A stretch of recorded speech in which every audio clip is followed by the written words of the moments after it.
नमस्कार। कन्फ्यूशियस का एक बहुत ही पावरफुल कोट है, the will to win, the desire to succeed, the urge to reach your full potential, these are the keys that will unlock the door to personal excellence. आपकी UPSC यात्रा भी कुछ ऐसी ही है ना? बिल्कुल। ये जर्नी अपने आप में एक पर्सनल एक्सीलेंस की खोज है। सुन लो, यूपीएससी में आपका स्वागत है।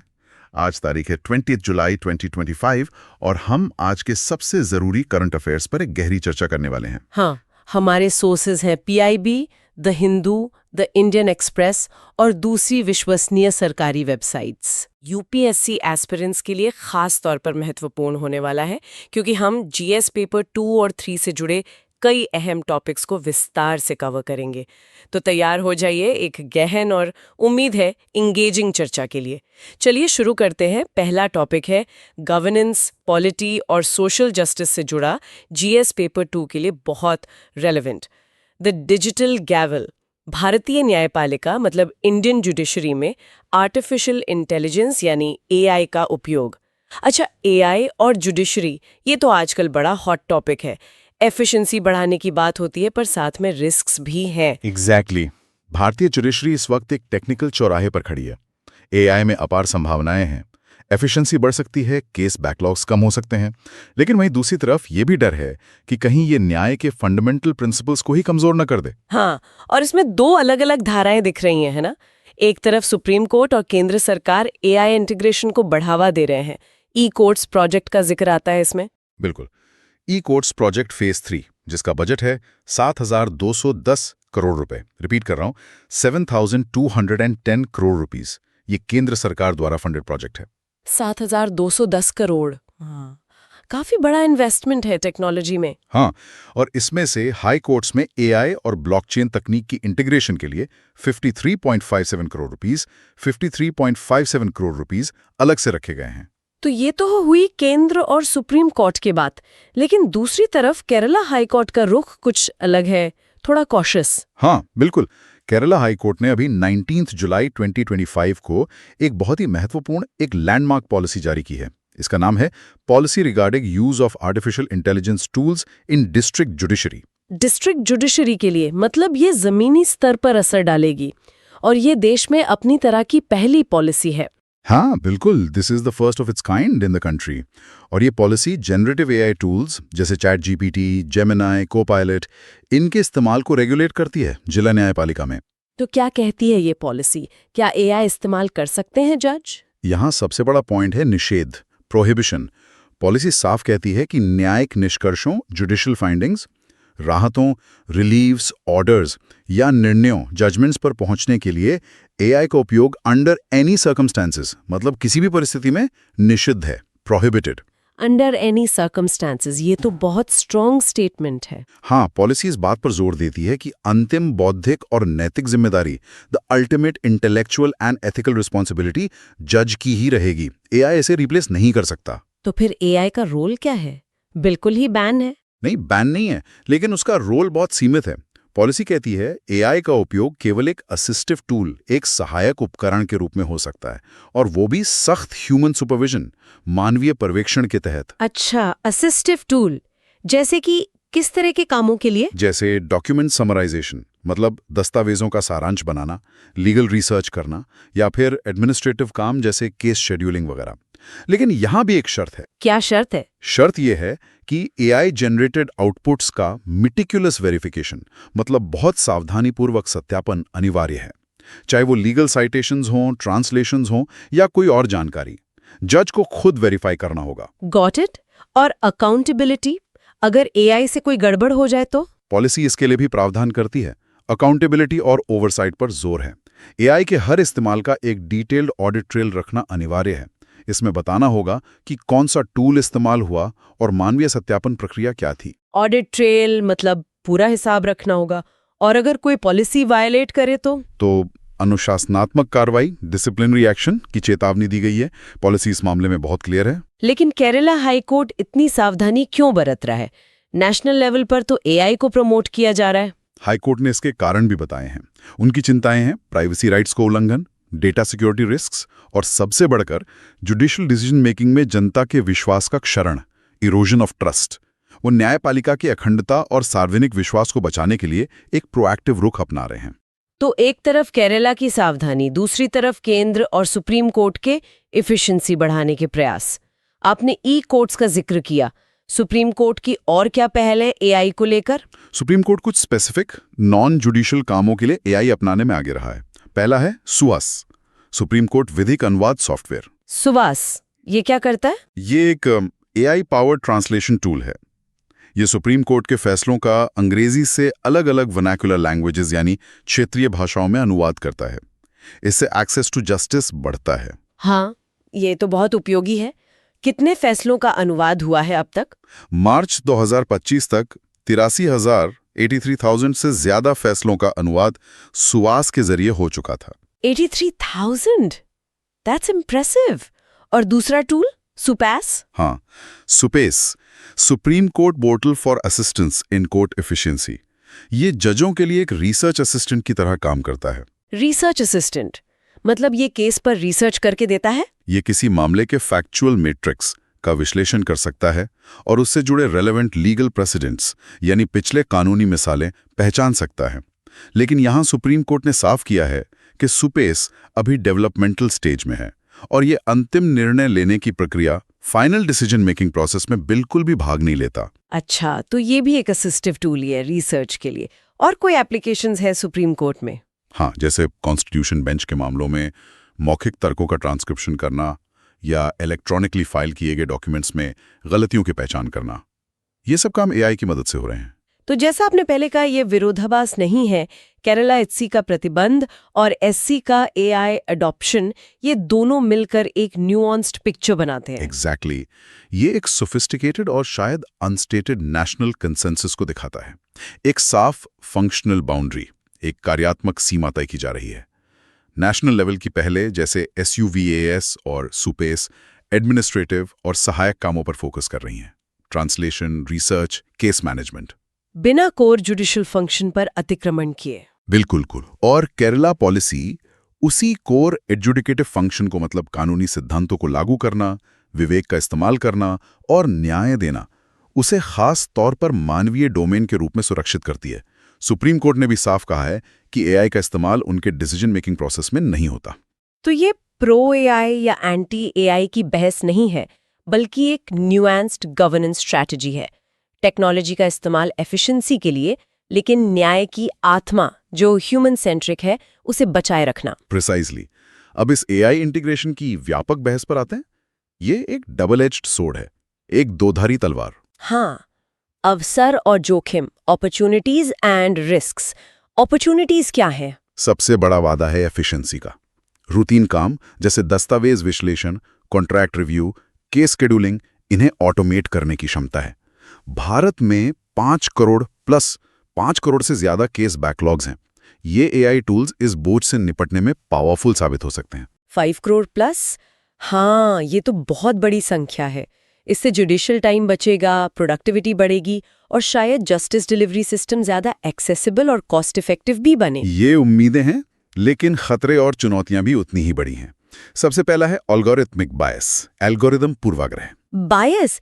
एआई कैसे बायस्ड हो सकता है? एआई सिस्टम ऐतिहासिक डेटा पर ट्रेन होते हैं। अगर उस डेटा में ही सामाजिक पूर्वाग्रह, सोशल बायसेस जैसे जाति, लिंग, धर्म को लेकर मौजूद हैं, तो एआई उन्हें सीख लेगा और शायद बनाए भी रखेगा। इससे भेदभावपूर्ण परिणाम, डिस्क्रिमिनेटरी आउटकम्स आ सकते हैं। ये तो बहुत गंभीर बात है। और अकाउंटेबिलिटी का क्या? अगर एआई गलती करे तो जिम्मेदार कौन? ये एक बड़ा सवाल है। The accountability black box. Developer जिम्मेदार है या जज या इंस्टीट्यूशन? हाल ही में न्यूयॉर्क के एक वकील का केस हुआ था, याद है? हाँ, जिसने चैट जीपीटी से निकले फेक केस साइटेशंस कोर्ट में जमा कर दिए थे। उसे दंडित भी किया गया था। वो केस एक चेतावनी है एआई पर आंख मूंद कर भरोसा करने के खिलाफ। फिर एक और खतरा है जुडिशियल डिस्क्रिशन, यानी न्यायिक विवेक का क्षरण। जुडिशियल डिस्क्रिशन का क्षरण कैसे? एआई पर ज्यादा निर्भरता से ऑटोमेशन बायस पैदा हो सकता है। जज शायद एआई के सुझावों को बिना सवाल किए मान ले। इससे मानवीय तत्व, एम्पैथी, सहानुभूति, कॉन्टेक्सचुअल अंडरस्टैंडिंग, प्रासंगिक समझ, विवेक, ये सब कम हो सकते हैं। और डेटा प्राइवेसी और कॉन्फिडेंशियलिटी, खासकर क्लाउड बेस्ड एआई टूल्स के साथ? बिल्कुल। अगर नॉन अप्रूव्ड टूल्स इस्तेमाल होते हैं तो सेंसिटिव जुडिशियल डेटा की सुरक्षा और गोपनीयता को लेकर गंभीर चिंताएं हैं। केरला पॉलिसी ने इस पर भी ध्यान दिया है। तो भारत का ये जो सतर्क दृष्टिकोण है, ये ग्लोबल कॉन्टेक्स्ट में कैसा है? क्या दूसरे देश भी ऐसा ही कर रहे हैं? हाँ, भारत अकेला नहीं है, ये ग्लोबल कॉन्वर्सेशन का हिस्सा है। चीन में स्मार्ट जजेस की बात होती है, जर्मनी में ओल्गा सिस्टम है, यूएस में कॉम्पास टूल काफी विवादास्पद रहा है। लेकिन एक कॉमन थ्रेड है, अंतिम अधिकार, द फाइनल अथॉरिटी, मानव न्यायाधीशों के पास ही रहता है। और केरला एचसी की पॉलिसी इस ग्लोबल कॉन्टेक्स्ट में क्यों खास है? ये खास इसलिए है क्योंकि ये न्यायपालिका द्वारा प्रोएक्टिव सेल्फ रेगुलेशन का एक बेहतरीन उदाहरण है। अदालत ने लेजिस्लेटिव फ्रेमवर्क या एग्जीक्यूटिव डायरेक्टिव का इंतजार नहीं किया। उन्होंने खुद ही उभरती टेक्नोलॉजी के संभावित जोखिमों को समझा और जुडिशल प्रोसेस की इंटेग्रिटी बनाए रखने के लिए ग्राउंड रूल्स तय किए। ये जुडिशरी की सेल्फ गवर्निंग कैपेसिटी दिखाता है और ये भी कि वो कॉन्स्टिट्यूशनल प्रिंसिपल्स के अल्टीमेट गार्डियन है, खासकर इस तेज टेक्नोलॉजिकल चेंज के दौर में। बिल्कुल। तो निष्कर्ष क्या निकलता है? भारत एआई को अपनी न्यायपालिका में इंटीग्रेट करने के लिए एक मैच्योर और बैलेंस्ड रास्ता बना रहा है। एक फ्रेमवर्क उभर रहा है जो एआई को एफिशिएंसी के लिए एक पावरफुल असिस्टेंट मानता है, लेकिन जज की कुर्सी पर ह्यूमन रीजनिंग के सब्स्टिट्यूट के रूप में उसे दृढ़ता से अस्वीकार करता है। आगे का रास्ता क्या होना चाहिए? What's the way forward? Way forward है इस नुआंस्ड अप्रोच को एक नेशनल फ्रेमवर्क में फॉर्मलाइज करना। एक ऐसा ढांचा जो ह्यूमन सेंट्रिसिटी, अकाउंटेबिलिटी, ट्रांसपेरेंसी और फेयरनेस के सिद्धांतों पर आधारित हो। और भविष्य में हमें ग्लास बॉक्स एआई सिस्टम्स बनाने पर फोकस करना चाहिए, जिनका रीजनिंग प्रोसेस ऑडिट योग्य और पारदर्शी हो, ताकि टेक्नोलॉजी न्याय की सेवा करे, न कि न्याय टेक्नोलॉजी की। बहुत महत्वपूर्ण बात। चलिए अब अगले विषय पर चलते हैं, जो फिर से टेक्नोलॉजी और रेगुलेशन से जुड़ा है। टेमिंग द टाइटन्स, भारत का प्रस्तावित डिजिटल कॉम्पिटिशन बिल और बिग टेक का विनियमन जीएस पेपर 2 के लिए ये भी काफी है। हाँ बिल्कुल। दुनिया भर में सरकारें कुछ मुट्ठी भर बड़ी टेक्नोलॉजी कंपनियों की इमेंस मार्केट पावर से जूझ रही हैं। भारत जहां 1 अरब से ज्यादा डिजिटल कंज्यूमर्स हैं और एक तेजी से बढ़ता स्टार्टअप इकोसिस्टम है, इस बहस में एक क्रिटिकल जंक्चर पर है। और ये प्रस्तावित ड्राफ्ट डिजिटल कॉम्पिटिशन बिल एक बड़े पॉलिसी शिफ्ट का संकेत दे रहा है ना, प्रोएक्टिव रेगुलेशन की तरफ। एग्जैक्टली।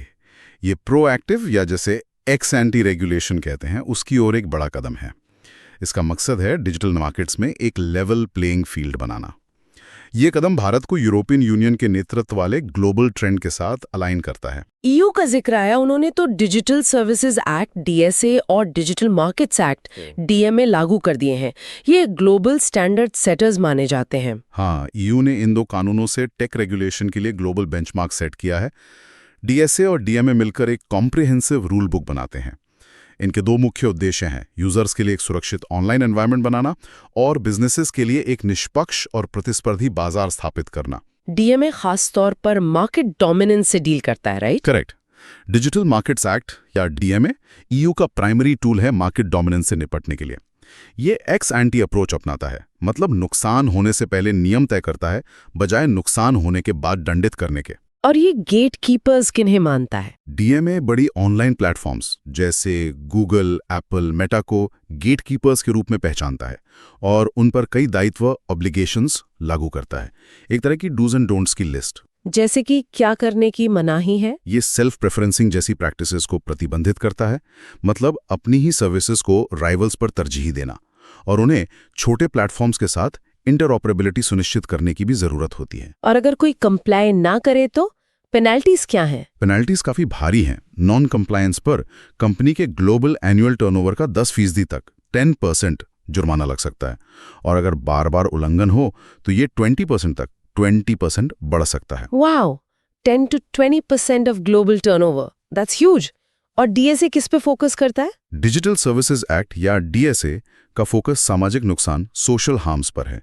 ये कंटेंट मॉडरेशन के लिए नियम बनाता है, डिजिटल एडवर्टाइजिंग में ट्रांसपेरेंसी बढ़ाता है और यूजर्स को इलीगल गुड्स और डिसइंफॉर्मेशन से बचाने का लक्ष्य रखता है। और इसमें सबसे सख्त नियम किसके लिए हैं? सबसे सख्त दायित्व वेरी लार्ज ऑनलाइन प्लेटफॉर्म्स और very large online search engines पर हैं। इन्हें ईयू में 45 मिलियन से ज्यादा मंथली यूजर्स वाले प्लेटफॉर्म के रूप में परिभाषित किया गया है। 45 मिलियन यूजर्स, ओके। तो ईयू ने तो ये 2 पिलर्स खड़े कर दिए हैं। भारत का जवाब क्या है? ये ड्राफ्ट डिजिटल कंपटीशन बिल कैसे अलग है? भारत का मौजूदा कानून competition act of 2002 ex post basis पर काम करता है। मतलब वो तभी इंटरवीन करता है जब एंटी कम्पेटिटिव कॉन्डक्ट साबित हो जाए। और ये डिजिटल सेक्टर के लिए स्लो माना जाता है? हाँ, इसकी आलोचना हुई है कि ये तेजी से बदलते डिजिटल सेक्टर के लिए बहुत धीमा और इनफेक्टिव है, जहां डोमिनेंट प्लेयर्स अपनी पोजीशन बहुत जल्दी सीमेंट कर सकते हैं। प्रस्तावित डिजिटल कंपटीशन बिल इसी कमी को दूर करने के लिए एक प्रोएक्टिव एक्स एंटी फ्रेमवर्क लाना चाहता है। इसमें क्या की प्रोविजंस है? क्या भारत में भी गेट कीपर्स होंगे? Bill systematically significant digital enterprises SSDs का कॉन्सेप्ट पेश करता है, जो ईयू के गेट कीपर्स जैसा ही है। एक बार किसी फर्म को SSD डेजिग्नेट कर दिया गया तो उस पर कुछ प्री डिफाइंड ऑब्लिगेशंस लागू हो जाएंगे। क्या ऑब्लिगेशंस? ये कुछ स्पेसिफिक प्रैक्टिसेस को प्रतिबंधित करेंगे, जैसे सेल्फ प्रेफरेंसिंग, बंडलिंग सर्विसेज और अपने बिजनेस यूजर्स के नॉन पब्लिक डेटा का इस्तेमाल उनके साथ कॉम्पीट करने के लिए करना। तो भारत में इस बिल पर बहस कैसी चल रही है? सपोर्टर्स कौन है, क्रिटिक्स कौन? बहस काफी जोरदार है। सपोर्टर्स, जिनमें कई भारतीय स्टार्टअप्स हैं, जैसे alliance of digital India foundation ADIF वाले, उनका तर्क है कि ये कानून उन्हें ग्लोबल टेक जायंट्स की मोनोपोलिस्टिक प्रैक्टिसेस से बचाने और एक ट्रूली कॉम्पिटिटिव डोमेस्टिक मार्केट बनाने के लिए जरूरी है। और क्रिटिक्स वो क्या कह रहे हैं? आलोचकों का तर्क है कि ये बिल हैवी हैंडेड और एंटी बिगनेस है। वो चेतावनी दे रहे हैं कि कॉमन बिजनेस प्रैक्टिसेस पर इसके ब्रॉड रिस्ट्रिक्शंस इनोवेशन को स्टाइफल कर सकते हैं, यूजर एक्सपीरियंस खराब कर सकते हैं और US टेक फर्म से आने वाले इंपॉर्टेंट फॉरेन इन्वेस्टमेंट को डिस्करेज कर सकते हैं। इन्वेस्टमेंट वाला एंगल तो इम्पोर्टेंट है, और एक चिंता इंस्टीट्यूशनल कैपेसिटी की भी है ना? क्या हमारे रेगुलेटर्स तैयार हैं? ये एक बहुत वैलिड कंसर्न है। क्या भारत के नियामक निकाय, खासकर competition commission of India CCI, के पास इन कॉम्प्लेक्स डिजिटल इकोसिस्टम्स को इफेक्टिवली मॉनिटर करने के लिए जरूरी टेक्निकल और इकोनॉमिक एक्सपर्टीज हैं? इंफ्रास्ट्रक्चर, सॉफ्टवेयर, डेटा, पेमेंट्स, इन सब में काम करने वाली एंटिटीज को रेगुलेट करने के लिए एक हाइब्रिड स्किल सेट चाहिए, जो शायद अभी पूरी तरह से डेवलप नहीं है हमारी इन्फोर्समेंट एजेंसीज में। तो ये एक तरह से सॉवरेनिटी वर्सेस इन्वेस्टमेंट की टाइटरोप वॉक है भारत के लिए। बिल्कुल। भारत का रेगुलेटरी अप्रोच सिर्फ EU मॉडल की नकल नहीं है, ये भारत की यूनिक स्ट्रेटेजिक डिलेमा को दर्शाता है। सरकार एक तरफ डिजिटल सॉवरेनिटी असर्ट करना चाहती है और दूसरी तरफ ग्लोबल टेक्नोलॉजी और कैपिटल के लिए अट्रैक्टिव डेस्टिनेशन भी बने रहना चाहती है। डिजिटल सॉवरेनिटी की पॉलिटिकल इम्पेरेटिव भी है कि भारत जैसा बड़ा बाजार नॉन अकाउंटेबल इंटरनेशनल प्लेटफॉर्म्स पर डिपेंड नहीं रह सकता। हाँ, ये भावना बहुत प्रबल है, लेकिन डेवलप्ड EU मार्केट के विपरीत भारत की डिजिटल इकोनॉमी अभी भी हाई ग्रोथ फेज में है और फॉरेन इन्वेस्टमेंट और टेक्नोलॉजी पर काफी निर्भर है। US टेक कंपनीज सिर्फ सर्विस प्रोवाइडर्स नहीं हैं, वो इंडियन स्टार्टअप इकोसिस्टम के मेजर इन्वेस्टर्स और इनेबलर्स भी हैं। तो अगर रेगुलेशन ज्यादा प्रिस्क्रिप्टिव या प्यूनिटिव हुआ तो रेगुलेटरी चिल का खतरा है, इन्वेस्टमेंट रुक सकता है। बिल्कुल, ये बहुत नाजुक संतुलन है। डिजिटल कंपटीशन बिल का फाइनल शेप क्या होगा, ये भारत की स्ट्रेटेजिक प्रायोरिटीज का एक की इंडिकेटर होगा कि वो कंट्रोल की तरफ ज्यादा झुकता है या ओपननेस की तरफ। इस कॉन्टेक्स्ट में India EU trade and technology council TTC की क्या भूमिका है? TTC, जो 2023 में शुरू हुआ, इन कॉम्प्लेक्स इश्यूज को नेविगेट करने के लिए एक प्रमुख मंच बन गया है। ये ट्रेड, ट्रस्टेड टेक्नोलॉजी और सिक्योरिटी पर सहयोग के लिए एक हाई लेवल स्ट्रेटेजिक मैकेनिज्म है। ये सिर्फ ट्रेड प्लेटफॉर्म नहीं है, बल्कि जियोपॉलिटिकल टूल भी है। हाँ, इसे चीन समर्थित ऑथोरिटेरियन टेक इकोसिस्टम्स के लिए एक डेमोक्रेटिक इंटरऑपरेबल ऑल्टरनेटिव बनाने के जियोपॉलिटिकल टूल के रूप में देखा जा सकता है। TTC का फोकस शेयर्ड वैल्यूज पर है और चीन पर स्ट्रेटेजिक डिपेंडेंसी कम करने का लक्ष्य है। और इसमें डिजिटल पब्लिक इंफ्रास्ट्रक्चर DPI पर सहयोग एक कॉर्नरस्टोन है। Yes, absolutely. EU ने इंडिया स्टैक, जो भारत के डिजिटल आइडेंटिटी, आधार, पेमेंट्स, UPI और डेटा शेयरिंग DPA के ओपन पब्लिक यूटिलिटी प्लेटफॉर्म्स का स्वीट है, उसकी सफलता से सीखने में गहरी रुचि दिखाई है। इंडिया स्टैक ने भारत में सर्विस डिलीवरी को ट्रांसफॉर्म किया है। बिल्कुल, और अब भारत और EU अपने रिस्पेक्टिव डीपीआईज की इंटरऑपरेबिलिटी पर काम करने और उन्हें जॉइंटली दूसरे देशों में प्रमोट करने पर सहमत हुए हैं।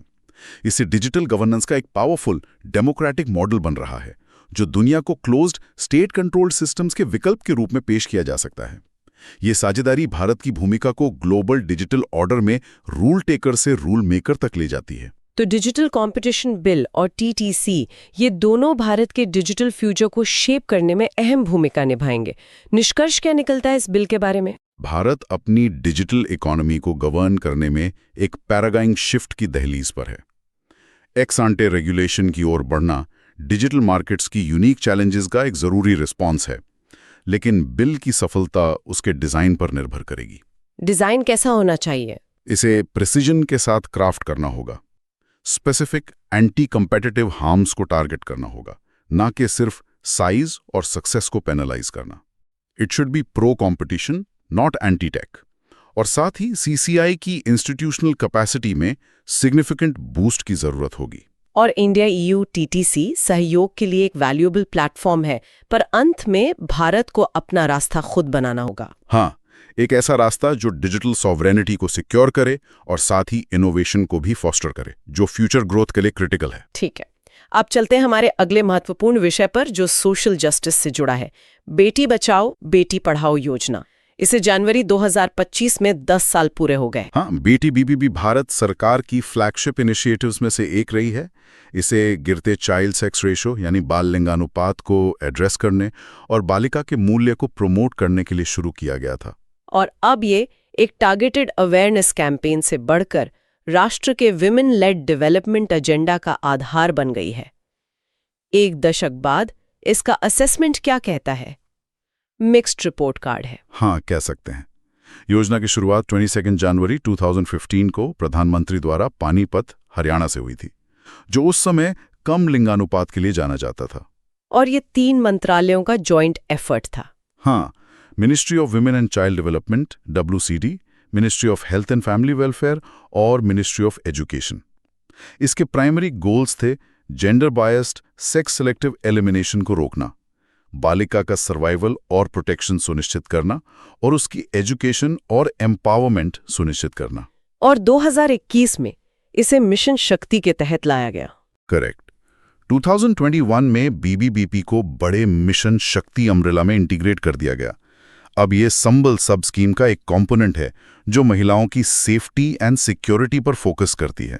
ये इंटीग्रेशन क्या दिखाता है? ये एक सिग्निफिकेंट पॉलिसी शिफ्ट दिखाता है, एक ज्यादा होलिस्टिक लाइफ साइकिल अप्रोच की तरफ। बालिका के कल्याण को महिलाओं की सुरक्षा, वन स्टॉप सेंटर्स के जरिए, स्वास्थ्य, प्रधानमंत्री मातृ वंदना योजना के जरिए और सशक्तिकरण के व्यापक मुद्दों से जोड़ा गया है। और योजना के ऑब्जेक्टिव्स भी एक्सपैंड हुए हैं। हाँ, अब इसमें skill development for girls, menstrual hygiene management awareness और स्कूल ड्रॉप आउट रेट्स को चेक करना जैसे नए उद्देश्य भी शामिल किए गए हैं। तो 10 साल की प्रगति क्या रही है? क्या टैंजिबल अचीवमेंट्स हैं? BBBP ने कई की इंडिकेटर्स पर मेजरेबल इम्पैक्ट डाला है। सबसे प्रमुख उपलब्धि है sex ratio at birth, SRB में सुधार। हाँ, ये सबसे ज्यादा चर्चा में रहता है। कितना सुधार हुआ है? नेशनल SRB में काफी अच्छा सुधार हुआ है। 2014-15 में ये 918 लड़कियां प्रति 1000 लड़के था, जो 2023-24 में बढ़कर 930 हो गया है। रिपीट कर रहा हूं, 918 से 930। 918 से 930। ये तो वाकई एक महत्वपूर्ण सुधार है। कुछ आंकड़े तो 933 तक भी बताते हैं। हाँ, कुछ डेटा 2022-23 तक 933 तक पहुंचने का सजेस्ट करते हैं। ये सुधार खासकर हरियाणा जैसे राज्यों में दिखाता है कि सोशल एटीट्यूड में पॉजिटिव शिफ्ट आ रहा है। शिक्षा के क्षेत्र में क्या प्रगति है? लड़कियों की शिक्षा में भी बढ़ोतरी हुई है। सेकेंडरी एजुकेशन लेवल पर लड़कियों का ग्रोस एनरोलमेंट रेशो GR 2014-15 में 75.51% था, जो 2023-24 में बढ़कर 78% हो गया है। 75.51% से 78%। इसमें स्कूलों में सेपरेट टॉयलेट्स का बनना और सुकन्या समृद्धि योजना जैसी पहलों का भी योगदान होगा। बिल्कुल। सुकन्या समृद्धि योजना के तहत लड़कियों के लिए 4.1 करोड़ से ज्यादा खाते खोले गए हैं। ये फाइनेंशियल सिक्योरिटी देता है। और हेल्थ आउटकम्स, इंस्टीट्यूशनल डिलीवरीज मतलब अस्पतालों में प्रसव में जबरदस्त बढ़ोतरी हुई है। 2014-15 में ये 61% था, जो 2023-24 तक 97.3% से ज्यादा हो गया। 61% से 97.3%। ये तो मैटरनल और इन्फेंट मोर्टेलिटी रेट कम करने में बहुत हेल्पफुल रहा होगा। डेफिनेटली। और अवेयरनेस कैंपेन्स भी काफी सफल रहे हैं। सेल्फी विद डॉटर कैंपेन याद है? हाँ, वो काफी वायरल हुआ था। और बेटी जन्मोत्सव जैसे कम्युनिटी सेलिब्रेशंस भी इन्होंने इशू को पब्लिक कॉन्शियसनेस में लाने में हेल्प की। ये सब तो हुई उपलब्धियां, लेकिन चुनौतियां और कमियां भी तो होंगी। हाँ बिल्कुल। अपनी सफलताओं के बावजूद योजना के इम्प्लीमेंटेशन में सिग्निफिकेंट चैलेंजेस रहे हैं। सबसे बड़ी आलोचना है इनएफिशिएंट फंड यूटिलाइजेशन को लेकर। फंड यूटिलाइजेशन मतलब पैसा ठीक से खर्च नहीं हुआ। हाँ, एक पार्लियामेंट्री कमेटी और 2017 की सीएजी रिपोर्ट ने ये पॉइंट उठाया था। 2016 और 2019 के बीच जारी किए गए फंड्स का करीब 78.91%, 78.91%, लगभग 99% सिर्फ मीडिया कैंपेन्स और एडवोकेसी पर खर्च हुआ। 79% ऑन मीडिया कैंपेन्स, तो ग्रासरूट्स लेवल इंटरवेंशंस के लिए बहुत कम पैसा बचा। एग्जैक्टली, राज्यों तक बहुत कम पहुंचा। और राज्यों द्वारा एलोकेटेड फंड्स का अंडर यूटिलाइजेशन भी एक रिकरिंग इशू रहा है। मॉनिटरिंग और अकाउंटेबिलिटी का क्या हाल है? ये भी एक कमजोर कड़ी रही है। Poor monitoring mechanisms, progress track करने के लिए डिसएग्रीगेटेड डेटा की कमी और डिस्ट्रिक्ट और स्टेट लेवल टास्क फोर्सेस की इरेगुलर मीटिंग्स, ये सब समस्याएं रही हैं। इससे इंटरवेंशंस का रियल इम्पैक्ट असेस करना मुश्किल हो जाता है। एक आलोचना ये भी है कि योजना ने लक्ष्यों पर ज्यादा ध्यान दिया, मूल कारणों पर कम। हाँ, क्रिटिक्स का तर्क है कि योजना खासकर शुरुआती सालों में माइंडसेट बदलने पर ज्यादा फोकस करती रही, जो कि एक लक्षण है, लेकिन जेंडर बायस के गहरे सोशो इकोनॉमिक ड्राइवर्स जैसे महिलाओं के लिए फाइनेंशियल इंडिपेंडेंस की कमी, चाइल्ड मैरिज का प्रचलन, डिसीजन मेकिंग में महिलाओं की कम भागीदारी, इनको एडिक्वेटली एड्रेस नहीं किया गया। और लास्ट माइल इम्प्लीमेंटेशन, जमीनी स्तर पर क्या दिक्कतें आईं? फील्ड सर्विस ने दिखाया है कि ग्रासरूट्स वर्कर्स जैसे आंगनवाड़ी और आशा वर्कर्स, उनके बीच बीबीबीपी के तहत उनकी स्पेसिफिक रोल्स और रिस्पॉन्सिबिलिटीज को लेकर क्लैरिटी की कमी थी। ये एम्बिग्विटी इफेक्टिव इंप्लीमेंटेशन में बाधा डालती है। तो ये जो एवोल्यूशन हुआ है बीबीबीपी का, मिशन शक्ति में इंटीग्रेशन, ये एक पॉलिसी लर्निंग कर्व दिखाता है। हाँ बिल्कुल। मीडिया कैंपेन्स पर इनिशियल हैवी स्पेंडिंग की आलोचना हुई। सरकार ने इसे एक्नॉलेज किया और योजना को रीस्ट्रक्चर किया ताकि टेंजिबल ग्रासरूट्स इंटरवेंशंस पर ज्यादा फोकस हो। अब skilling, vocational training, menstrual hygiene और लड़कियों को इकोनॉमिक अपॉर्चुनिटी से जोड़ने पर जोर है। तो ये प्योरली प्रोटेक्टिव फ्रेमवर्क से एम्पावरमेंट फ्रेमवर्क की तरफ शिफ्ट है। Yes, a strategic pivot from advocacy to empowerment. ये रियल जेंडर इक्वालिटी अचीव करने के लिए एक ज्यादा सस्टेनेबल लॉन्ग टर्म स्ट्रैटेजी है। लेकिन हमें एसआरबी इंप्रूवमेंट से आगे देखना होगा। मतलब सिर्फ जन्म लेना काफी नहीं है। बिल्कुल। बालिका का जन्म के समय जीवित रहना कहानी का अंत नहीं है। बीबीबीपी की असली सफलता इन लड़कियों के लाइफ आउटकम से मापी जानी चाहिए। उनका health, education, economic independence, discrimination और वायलेंस से फ्रीडम। ये एक पैराडॉक्स होगा कि हम बढ़ते एसआरबी का जश्न मनाएं और उन चैलेंजेस को इग्नोर करें जो ये लड़कियां बड़े होने पर फेस करती हैं। सही कहा। तो वीबीपी के लिए आगे की राह क्या है? What's the way forward? आगे का रास्ता मिशन शक्ति के तहत योजना के नए होलिस्टिक अवतार को सख्ती से लागू करने में है। इसके लिए एक्सपेंडिचर का फंडामेंटल रीबैलेंसिंग जरूरी है। पैसा हाई कॉस्ट मीडिया कैंपेन से हटाकर रियल ग्रासरूट लेवल इंटरवेंशंस में लगाना होगा। लोकल गवर्नेंस बॉडीज और फ्रंटलाइन वर्कर्स को स्ट्रेंथन करना होगा। हाँ, उन्हें क्लियर मैंडेट और एडिक्वेट रिसोर्सेज देने होंगे और robust data driven monitoring systems बनाने होंगे ताकि ये सुनिश्चित हो सके कि भारत में हर लड़की न सिर्फ पैदा हो और शिक्षित हो, बल्कि ट्रूली एंड मीनिंगफुली एम्पावर्ड भी हो। चलिए अब हम चैप्टर 2 पर आते हैं, जो इंडियन इकोनॉमी और एनवायरमेंटल गवर्नेंस जीएस पेपर 3 से संबंधित है। पहला टॉपिक है द क्रिप्टो कनंड्रम। हाँ, क्रिप्टो करेंसी पर भारत का रुख। ये काफी दिलचस्प है। इसे रेगुलेटेड एम्बिग्विटी यानी विनियमित अस्पष्टता कहा जा सकता है। रेगुलेटेड एम्बिग्विटी मतलब ना हाँ ना ना। कुछ वैसा ही। भारत ने कंप्लीट बैन और फुल स्केल लीगलाइजेशन दोनों से परहेज किया है, एक मिडिल पाथ चुना है। और ये मिडिल पाथ क्या है? अप्रोच ये है कि इस उभरते डिजिटल एसेट सेक्टर को मॉनिटर और टैक्स करने के लिए मौजूदा फिस्कल और सर्विलेंस लॉज का इस्तेमाल किया जाए और साथ ही ग्लोबल रेगुलेटरी कंसेंसस बनने का इंतजार किया जाए।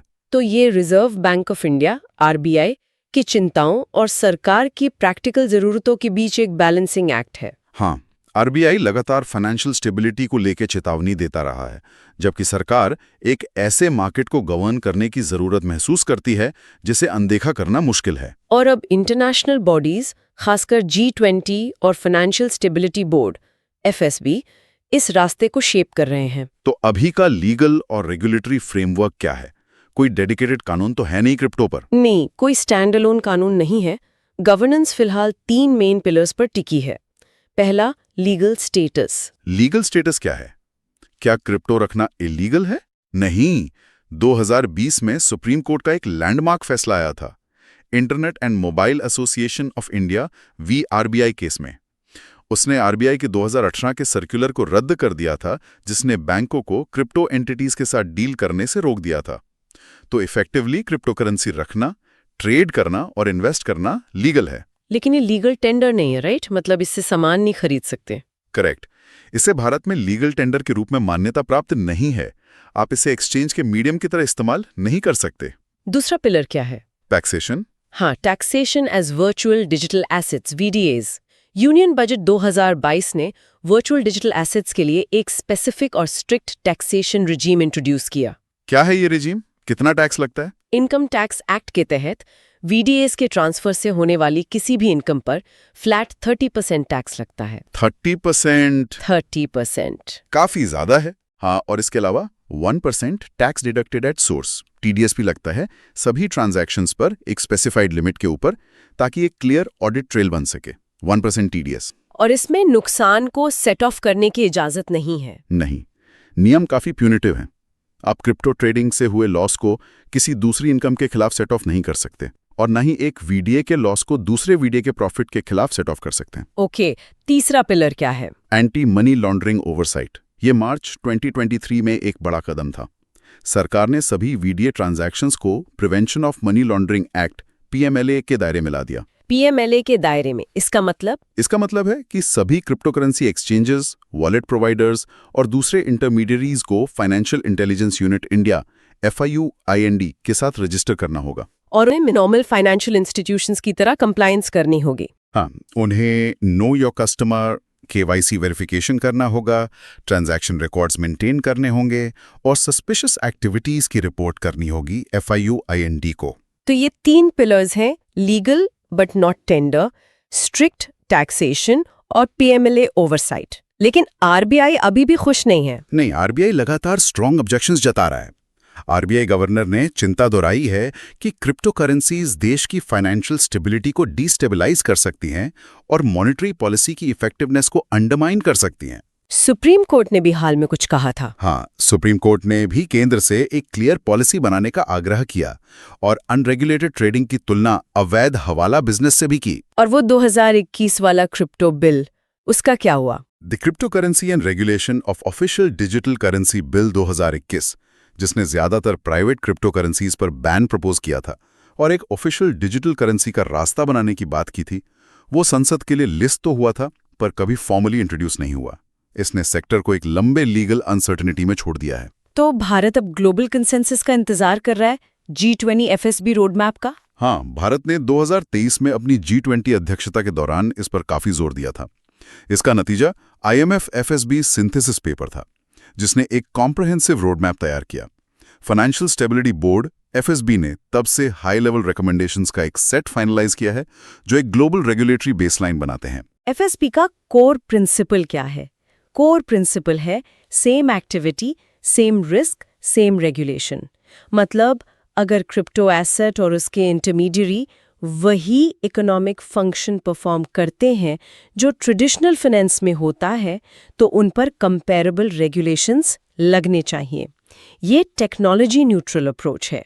हाँ, FSB recommendations robust national frameworks, crypto service providers के लिए स्ट्रॉन्ग गवर्नेंस और रिस्क मैनेजमेंट और रेगुलेटरी आर्बिट्राज रोकने के लिए कॉम्प्रिहेंसिव क्रॉस बॉर्डर कोऑपरेशन और इंफॉर्मेशन शेयरिंग की मांग करते हैं। तो भारत का मौजूदा अप्रोच टैक्सेशन और सर्वेलेंस के जरिए रेगुलेशन, ये एक टेम्पररी स्ट्रैटेजी है। हाँ, इसे एक स्ट्रेटेजिक इंटरिम मेजर या एक स्ट्रेटेजिक होल्डिंग पैटर्न कह सकते हैं। बिना एक बिस्पोक लॉ बनाए सरकार ने इनकम टैक्स एक्ट और पीएमएलए के तहत लाकर दो मुख्य उद्देश्य हासिल किए हैं। पहला, punitive tax regime speculative activity को डिस्करेज करता है और रेवेन्यू जनरेट करता है। दूसरा, पीएमएलए फ्रेमवर्क पूरे इकोसिस्टम को स्टेट के सर्विलेंस मैकेनिज्म के तहत लाता है, जिससे मनी लॉन्ड्रिंग और टेरर फाइनेंसिंग के इमीडिएट रिस्क्स कम होते हैं। तो सरकार डेटा कलेक्ट कर रही है और ग्लोबल फ्रेमवर्क का इंतजार कर रही है, जिससे वो बाद में अडॉप्ट कर सकती है। लगता तो यही है। ये रास्ता लगभग निश्चित रूप से एक फाइनल डोमेस्टिक लॉ की ओर ले जाता है, जो G20 FSB ग्लोबल फ्रेमवर्क का लोकलाइज्ड वर्जन होगा। FSB का फंक्शनल अप्रोच इसमें मदद कर सकता है, क्योंकि ये रेगुलेटर्स को इकोनॉमिक एक्टिविटी जैसे लेंडिंग, कस्टडी, एक्सचेंज पर फोकस करने देता है, बजाय इस बहस में उलझने के कि क्रिप्टो करेंसी है, कमोडिटी है या सिक्योरिटी। तो क्रिप्टो पर भारत की पॉलिसी धीरे धीरे मैच्योर हो रही है। हाँ, एक रिएक्टिव और अनसर्टेन स्टैंस से ज्यादा कैलिब्रेटेड और ग्लोबली अलाइंड स्टैंस की तरफ। आरबीआई की चिंता इंपॉर्टेंट रहेंगी, लेकिन डायरेक्शन अब कॉम्प्रिहेंसिव रेगुलेशन की तरफ है, न कि आउटराइट बैन की तरफ। लॉन्ग टर्म ऑब्जेक्टिव एक डोमेस्टिक लॉ बनाना होगा जो ग्लोबल स्टैंडर्ड्स के अनुरूप हो और जो भारत के यूनिक इकोनॉमिक कॉन्टेक्स्ट के हिसाब से टेलर्ड हो। चलिए अब पर्यावरण से जुड़े एक अहम मुद्दे पर आते हैं, द सिंगल यूज प्लास्टिक सब बैन। इसका इम्प्लीमेंटेशन कैसा चल रहा है? ये जीएस पेपर 3 के लिए बहुत रेलेवेंट टॉपिक है।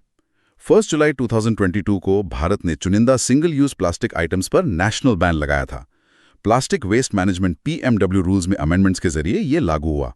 इसे एक लैंडमार्क एनवायरमेंटल रिफॉर्म माना गया था। हाँ, काफी उम्मीदें थीं, लेकिन 3 साल से ज्यादा हो गए हैं। जमीनी हकीकत क्या है? जमीनी हकीकत यह है कि पॉलिसी इंटेंट और ग्राउंड एग्जीक्यूशन के बीच एक साफ और लगातार अंतर है।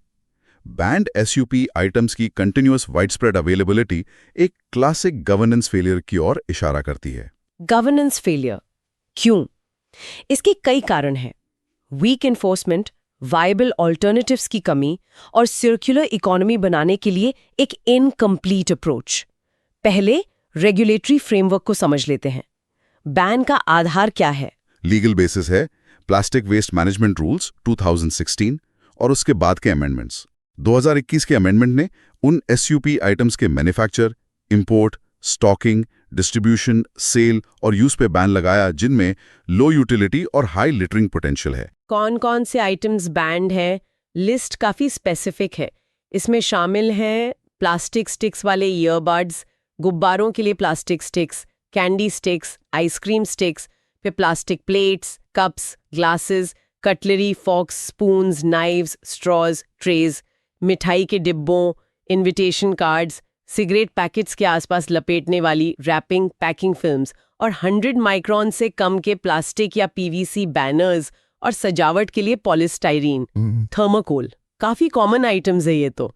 और कैरी बैग्स के लिए भी नियम बदले थे। रीयूज को एंकरेज करने और रिसाइक्लेबिलिटी इंप्रूव करने के लिए प्लास्टिक कैरी बैग्स की मिनिमम थिकनेस को प्रोग्रेसिवली बढ़ाया गया। पहले सितंबर 2021 में 75 माइक्रॉन्स और फिर दिसंबर 2022 से 120 microns, 120 microns, repeat 120 microns. 120 microns. Enforcement कौन करता है इसका? Central pollution control board top monitoring body है, लेकिन डे टू डे इन्फोर्समेंट का काम state pollution control boards SPCBs और ग्रास रूट्स लेवल पर अर्बन लोकल बॉडीज ULBs और ग्राम पंचायत का है। तो फ्रेमवर्क तो क्लियर है, दिक्कतें कहाँ आ रही हैं? इम्प्लीमेंटेशन चैलेंजेस क्या हैं? सबसे बड़ा कारण है weak and inconsistent enforcement. ULBs और SPCBs के पास अक्सर मैन पावर, रिसोर्सेज और इंफ्रास्ट्रक्चर की कमी होती है इतने बड़े एरियाज में सस्टेन्ड इंस्पेक्शंस और इन्फोर्समेंट ड्राइव्स चलाने के लिए। इन्फोर्समेंट रिएक्टिव होता है, प्रोएक्टिव नहीं। हाँ, अक्सर स्पोरैडिक और रिएक्टिव होता है। एक पार्लियामेंट्री पैनल ने तो पोल्यूशन कंट्रोल बॉडीज के लैकरडेजिकल यानी उदासीन रवैये की आलोचना भी की थी। 120 माइक्रॉन से कम के बैंड कैरी बैग्स का धड़ल्ले से इस्तेमाल होना इस फेलियर का सबसे बड़ा सबूत है। दूसरी बड़ी चुनौती विकल्पों की कमी। Yes, affordable and scalable alternatives का मार्केट अभी भी सिवियरली अंडर डेवलप्ड है। कपड़े के थैले, कागज के स्ट्रॉ, बायोडिग्रेडेबल कटलरी, ये अक्सर प्लास्टिक काउंटरपार्ट से महंगे और कम ड्यूरेबल होते हैं। इससे छोटे दुकानदार, स्ट्रीट वेंडर्स रेजिस्ट करते होंगे। बिल्कुल, वो अफोर्डेबल पैकेजिंग पर डिपेंड करते हैं। सरकार ने इन ऑल्टरनेटिव्स के प्रोडक्शन को स्केल अप करने के लिए पर्याप्त इंसेंटिव्स या इंफ्रास्ट्रक्चर भी नहीं दिया है। एक और पॉइंट उठाया जाता है, एनफोर्समेंट का फोकस डाउनस्ट्रीम यूजर्स पे ज्यादा है, अपस्ट्रीम मैन्युफैक्चरर्स पे कम। हाँ, एनफोर्समेंट एक्शंस ज्यादातर रिटेलर्स और स्ट्रीट वेंडर्स को टारगेट करते हैं, जबकि बैंड आइटम्स बनाने वाली मैन्युफैक्चरिंग यूनिट्स अक्सर बिना रोक टोक चलती लेती हैं। ये प्रॉब्लम के सोर्स को एड्रेस नहीं करता। और वेस्ट मैनेजमेंट इंफ्रास्ट्रक्चर की कमियां। भारत का waste management ecosystem plastic waste crisis से निपटने के लिए इल इक्विप्ड है। सोर्स सेग्रीगेशन ठीक से नहीं होता, कलेक्शन सिस्टम इनएफिशिएंट है, रिसाइकलिंग फैसिलिटीज अपर्याप्त हैं। इसका नतीजा यह है कि बहुत सारा प्लास्टिक वेस्ट, बैंड वाला भी और नॉन बैंड वाला भी, लैंडफिल्स, नदियों और समुद्रों में पहुंच जाता है। Extended producer responsibility EPR policy में भी लूप होल्स हैं। हाँ, EPR पॉलिसी जो प्रोड्यूसर्स को उनके पोस्ट कंज्यूमर पैकेजिंग वेस्ट के मैनेजमेंट के लिए अकाउंटेबल बनाती है, उसके इम्प्लीमेंटेशन में गैप्स हैं। एक बड़ा लूप होल ये है कि पॉलिसी के कलेक्शन और रिसाइकलिंग टारगेट्स अक्सर मल्टी लेयर्ड पैकेजिंग जैसे चिप्स के पैकेट्स जैसी प्रॉब्लमैटिक नॉन रिसाइक्लेबल मटेरियल्स को एडिक्वेटली एड्रेस नहीं करते। और पब्लिक अवेयरनेस, क्या वो कम हो गई है? तब बैन लागू हुआ था, तब अवेयरनेस कैंपेन्स में इनिशियल सर्च था, लेकिन उसके बाद ये एफर्ट्स काफी कम हो गए हैं। इससे पब्लिक प्रेशर कम हुआ है और कंज्यूमर्स और वेंडर्स दोनों में कंप्लेसेंसी आ गई है। तो ये कोऑपरेटिव फेडरलिज्म की विफलता भी है। केंद्र ने कानून बनाया, पर राज्य और स्थानीय निकाय लागू नहीं कर पा रहे। हाँ, ये स्टेट और लोकल लेवल पर पॉलिसी फेलियर का टेक्स्ट बुक एग्जाम्पल है। इम्प्लीमेंटेशन के लिए रिस्पॉन्सिबल बॉडीज में कैपेसिटी, रिसोर्सेज और कई बार पॉलिटिकल विल की कमी होती है। पावरफुल ट्रेडर एसोसिएशंस का विरोध और छोटे विक्रेताओं को एलिनेट करने का डर भी सॉफ्ट एनफोर्समेंट का कारण बनता है। पंजाब वाला उदाहरण क्यों चौंकाने वाला था? हाँ, पंजाब पोल्यूशन कंट्रोल बोर्ड जो खुद इन्फोर्समेंट के लिए जिम्मेदार है, वो एक ऑफिशियल पब्लिक हियरिंग में बैंड प्लास्टिक प्लेट्स इस्तेमाल करते हुए पाया गया। ये इम्प्लीमेंटेशन क्राइसिस की गहराई दिखाता है। ये सिर्फ प्लास्टिक की प्रॉब्लम नहीं, ये फंडामेंटल गवर्नेंस प्रॉब्लम है। और इसमें इकोनॉमिक डिस्कनेक्ट भी है। बिल्कुल, पॉलिसी ने बैन पर ज्यादा फोकस किया, बिना साइमल्टेनियसली बिल्ड को इनकरेज किए। ऑल्टरनेटिव्स के लिए वायबल इकोनॉमिक इकोसिस्टम बनाए बिना बैन लगा दिया गया। जब एक छोटे विक्रेता के सामने चॉइस हो, एक सस्ते, इजीली अवेलेबल, भले ही इलीगल प्लास्टिक बैग और एक महंगे, हार्ड टू फाइंड अल्टरनेटिव के बीच, तो इकोनॉमिक लॉजिक क्लियर है। इससे नॉन कंप्लायंस लगभग इनएविटेबल हो जाता है। तो SUP बैन को इफेक्टिव बनाने के लिए क्या करना होगा? वे फॉरवर्ड क्या है? बैन के पीछे का इंटेंट सराहनीय है, पर इम्प्लीमेंटेशन डीपली फ्लॉड रहा है। इसे पेपर टाइगर से इफेक्टिव टूल बनाने के लिए एक कॉम्प्रहेंसिव मल्टी प्रोंग्ड स्ट्रैटेजी चाहिए जो प्लास्टिक के पूरे लाइफ साइकिल को एड्रेस करे। जैसे कि अपस्ट्रीम रेगुलेशन को स्ट्रेंथन करना, एनफोर्समेंट का फोकस मैन्युफैक्चरर्स पर शिफ्ट करना। दूसरा, विकल्पों के लिए सर्कुलर इकोनॉमी बनाना, अफोर्डेबल, ड्यूरेबल ऑल्टरनेटिव्स के प्रोडक्शन और सप्लाई चेन्स को स्केल अप करने के लिए robust financial incentives, R&D support और पॉलिसी फ्रेमवर्क देना। वेस्ट मैनेजमेंट को रिवैम्प करना। हाँ, म्युनिसिपल सॉलिड वेस्ट मैनेजमेंट को मॉडर्नाइज करने में हेविली इन्वेस्ट करना, सोर्स सेग्रीगेशन पर फोकस करना, एफिशिएंट कलेक्शन और रिसाइकलिंग के लिए इंफ्रास्ट्रक्चर बनाना। EPR फ्रेमवर्क को रिस्ट्रक्चर करना। हाँ, EPR का स्कोप एक्सपैंड करना ताकि सभी प्रॉब्लमैटिक और नॉन रिसाइक्लेबल प्लास्टिक्स कवर हों और कलेक्शन प्रोसेसिंग टारगेट्स का स्ट्रिक्ट कंप्लायंस सुनिश्चित करना। और public awareness, sustained long term awareness campaigns चलाना ताकि सिटीजन्स में लास्टिंग बिहेवियर चेंज आ सके। बिना सोर्स से डिस्पोजल तक प्रॉब्लम को एड्रेस किए SUP बैन भारत की पोल्यूशन के खिलाफ लड़ाई में एक वेल इंटेंशन पर लार्जली सिंबॉलिक मेजर बना रहेगा। चलिए अब रुक करते हैं science and technology GS paper 3 की ओर। पहला टॉपिक है गगनयान मिशन, भारत का पहला मानव अंतरिक्ष उड़ान मिशन। इसमें क्या क्रिटिकल माइलस्टोन्स हासिल हुए हैं? गगनयान मिशन भारत के स्पेस प्रोग्राम के लिए एक मॉन्यूमेंटल लीप है। ये भारत को indigenous human space flight capability वाले एलीट क्लब में शामिल करने का लक्ष्य रखता है। ISRO अब एक रिवाइज्ड लॉन्च टाइमलाइन की ओर काम कर रहा है और इसने कई सिग्निफिकेंट टेक्निकल माइलस्टोन्स हासिल किए हैं। और हाल ही में एक भारतीय एस्ट्रोनॉट का ISS जाना भी इससे जुड़ा है। हाँ, वो एक तरह से स्ट्रैटेजिक कमर्शियल पार्टनरशिप के जरिए इनवैल्यूएबल एक्सपीरियंस गेन करना था। उस पर हम आएंगे, पहले मिशन ओवरव्यू देख लेते हैं। गगनयान का मेन ऑब्जेक्टिव क्या है? मेन ऑब्जेक्टिव है 3 एस्ट्रोनॉट के क्रू को 400 किलोमीटर लो अर्थ ऑर्बिट यानी 400 किलोमीटर निम्न पृथ्वी कक्षा में 3 दिन के मिशन के लिए लॉन्च करना और फिर उनकी सेफ रिटर्न सुनिश्चित करना इंडियन सी वाटर्स में स्प्लैशडाउन के जरिए। 400 किलोमीटर LEO फॉर 3 डेज, और अगर ये सफल होता है तो भारत चौथा देश बन जाएगा। हाँ, सोवियत यूनियन, अब रशिया, यूनाइटेड स्टेट्स और चाइना के बाद भारत दुनिया का केवल चौथा देश बन जाएगा जो इंडिपेंडेंटली मनुष्यों को अंतरिक्ष में भेजेगा। पहली क्रूड फ्लाइट कब टारगेटेड है? पहली क्रूड फ्लाइट, जिसे H1 डेजिग्नेट किया गया है, अब 2027 के लिए शेड्यूल्ड है। रिपीट, 2027। मिशन आर्किटेक्चर में की टेक्नोलॉजीज कौन सी हैं? कई की इंडिजिनस टेक्नोलॉजीज हैं। पहला है ह्यूमन रेटेड LVM-3, HLVM-3। ये ISRO के सबसे पावरफुल और रिलायबल रॉकेट LVM-3 का ह्यूमन रेटेड वर्जन है। ह्यूमन रेटेड मतलब इसमें सेफ्टी फीचर्स ज्यादा होंगे? हाँ, इसमें रोबस्ट एवियोनिक्स और सेफ्टी सिस्टम्स हैं। सबसे प्रमुख है क्रू एस्केप सिस्टम, CES। ये एक क्रिटिकल सेफ्टी फीचर है जो सॉलिड मोटर से पावर्ड है। अगर लॉन्च के दौरान कोई एनॉमली होती है तो ये क्रू मॉड्यूल को रॉकेट से अलग करके सुरक्षित दूरी पर ले जाएगा।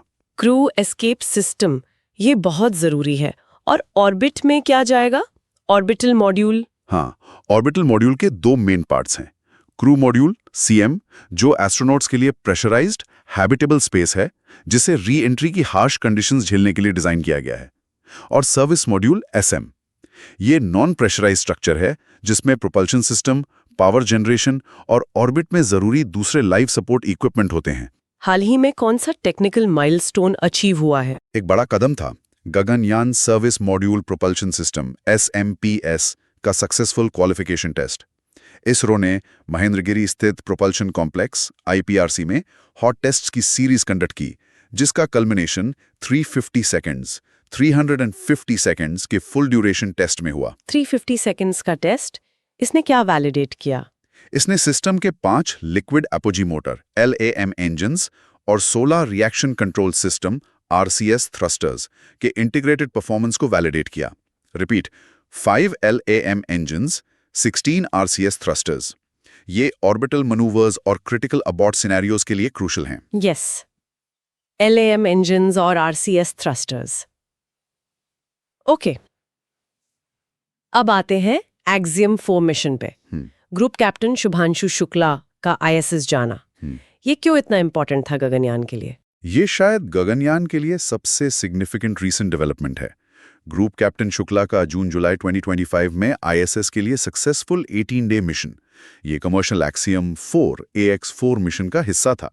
ये सिर्फ एक सिंबॉलिक अचीवमेंट से कहीं ज्यादा था। ये एक स्ट्रेटेजिक इन्वेस्टमेंट था। हाँ, ये मिशन, जिसकी कॉस्ट भारत को लगभग 550 करोड़ 550 करोड़ रुपीस आई, ये ह्यूमन स्पेस फ्लाइट ऑपरेशंस में डायरेक्ट एक्सपीरियंस हासिल करने के लिए एक कैलकुलेटेड स्ट्रेटेजिक इन्वेस्टमेंट था। Repeat, 550 crore. Private entities axiom space और SpaceX के साथ पार्टनरशिप करके ISRO ने रिस्क और कॉस्ट को मैनेज किया। एग्जैक्टली। इसरो ने इफेक्टिवली इनिशियल ह्यूमन फ्लाइट की high risk high cost process को आउटसोर्स किया। इससे उसे इनवैल्यूएबल रियल वर्ल्ड डेटा और एक्सपीरियंस मिला जो सीधे गगनयान प्रोग्राम में फीड करेगा। ग्लोबल कमर्शियल स्पेस इकोसिस्टम का लाभ उठाना, ये चैलेंजेस ओवरकम करने की एक स्मार्ट स्ट्रैटेजी है। लर्निंग आउटकम्स क्या थे इस मिशन से? मिशन ने इंडियन स्पेस इकोसिस्टम को pre launch quarantine, mission operations, microgravity adaptation, re entry procedures और पोस्ट फ्लाइट रिहैबिलिटेशन में क्रिटिकल हैंड्स ऑन एक्सपीरियंस दिया। ISRO चेयरमैन V नारायणन ने कहा भी कि ये लर्निंग आउटकम्स मॉनेटरी कॉस्ट से कहीं ज्यादा वैल्यूएबल थे। और ISS पर specific Gaganyaan related science experiments भी हुए। हाँ, शुक्ला ने 60 से ज्यादा एक्सपेरिमेंट्स किए। उनमें से 7 एक्सपेरिमेंट्स खास तौर पर इसरो के ह्यूमन स्पेस फ्लाइट सेंटर द्वारा गगनयान के लिए डेटा कलेक्ट करने के लिए डिजाइन किए गए थे। Repeat, 60 experiments total, 7 Gaganyaan specific. किस तरह के एक्सपेरिमेंट्स थे ये? ये लॉन्ग ड्यूरेशन स्पेस फ्लाइट की चैलेंजेस को एड्रेस करते थे, जैसे स्पेस एग्रीकल्चर, माइक्रोग्रेविटी में मूंग और मेथी जैसी इंडियन क्रॉप्स के जर्मिनेशन का अध्ययन, स्पेस फूड सिस्टम डेवलप करने के लिए। Space agriculture, interesting. और ह्यूमन फिजियोलॉजी पर? हाँ, मसल लॉस, मायोजेनेसिस और कॉग्निटिव परफॉर्मेंस की जांच, ताकि स्पेस ट्रैवल के फिजिकल और साइकोलॉजिकल इफेक्ट्स को समझा जा सके और मिटिगेट किया जा सके। लाइफ सपोर्ट सिस्टम्स पे भी? हाँ, माइक्रोएल्गे और साइनोबैक्टीरिया की पोटेंशियल पर रिसर्च, इन सिटू ऑक्सीजन और फूड प्रोडक्शन के लिए। इस मिशन से इसरो की असर्टिवनेस भी दिखी। लॉन्च डिले वाला मामला। हाँ, वो एक रिवेलेटर मोमेंट था। इसरो प्रमुख ने बताया कि इंडियन टीम ने स्पेसएक्स फैल्कन 9 बूस्टर में एक लीक और बाद में क्रैक डिटेक्ट किया और लॉन्च के लिए ग्रीन सिग्नल देने से इनकार कर दिया। उन्होंने स्केड्यूल से ज्यादा एस्ट्रोनॉट सेफ्टी को प्रायोरिटी दी। ये डिसाइसिव स्टैंस, जो बाद में सही साबित हुआ, इसरो की रिगरस सेफ्टी कल्चर और इंटरनेशनल कोलैबोरेशन में एक इक्वल और असर्टिव पार्टनर के रूप में उसके स्टेचर को दिखाता है। तो गगनयान सिर्फ एक मिशन नहीं है, ये एक नेशनल कैटलिस्ट है। बिल्कुल, इसे एक नेशनल कैटलिस्ट के रूप में देखा जा रहा है, जैसे अपोलो प्रोग्राम यूएस के लिए था। इसके ऑफिशियल ऑब्जेक्टिव्स में एक वाइडर एकेडमिया इंडस्ट्री पार्टनरशिप को फॉस्टर करना, हाईटेक एम्प्लॉयमेंट क्रिएट करना और यंग इंडियंस को साइंस एंड टेक्नोलॉजी में करियर्स के लिए इंस्पायर करना शामिल है। कॉम्प्लेक्स ह्यूमन रेटेड सिस्टम्स बनाने के लिए डीप कोलैबोरेशन चाहिए इसरो, इंडस्ट्री और रिसर्च इंस्टीट्यूशंस के बीच। हाँ, गगनयान पर इन्वेस्टमेंट का रियल रिटर्न ऑन इन्वेस्टमेंट सिर्फ फ्लाइट के सक्सेस से नहीं मापा जाएगा, बल्कि भारत के भीतर एक सेल्फ रिलायंट, हाईटेक, इंडस्ट्रियल और साइंटिफिक इकोसिस्टम बनाने की इसकी कैपेसिटी से मापा जाएगा। तो गगनयान के लिए अब रास्ता साफ दिख रहा है। प्रोपल्शन सिस्टम्स के सक्सेसफुल टेस्टिंग और एक्सियम 4 मिशन से मिले वैल्यूएबल डेटा और एक्सपीरियंस के साथ गगनयान प्रोग्राम अब अपने 2027 टारगेट को पूरा करने के लिए ज्यादा स्ट्रांग और कॉन्फिडेंट फुटिंग पर है। ये भारत के लिए एक डिफाइनिंग मोमेंट होगा, जो हमें हमारे अगले टॉपिक पर लाता है, India's new space odyssey, charting the course to 2040। हाँ, भारत का स्पेस प्रोग्राम अब एक स्ट्रेटेजिक ट्रांसफॉर्मेशन से गुजर रहा है। प्रैक्टिकल, एप्लीकेशन ड्रिवन फोकस से हटकर अब deep space exploration, flagship science missions और sustained human presence in space की तरफ। बिल्कुल, इसरो अब एक नया एम्बिशियस पाथ बना रहा है।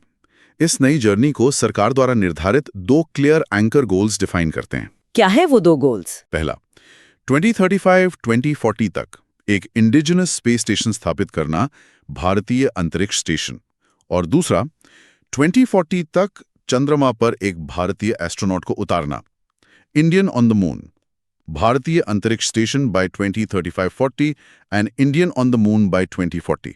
Repeat, 2040 for moon landing. ये तो बहुत एम्बिशियस टारगेट्स हैं। हाँ, और इस विजन को सपोर्ट करने के लिए एडवांस्ड मिशंस की एक पाइपलाइन है, जो प्रैक्टिकलिटी से एम्बिशन की तरफ क्लियर पिवट दिखाती है।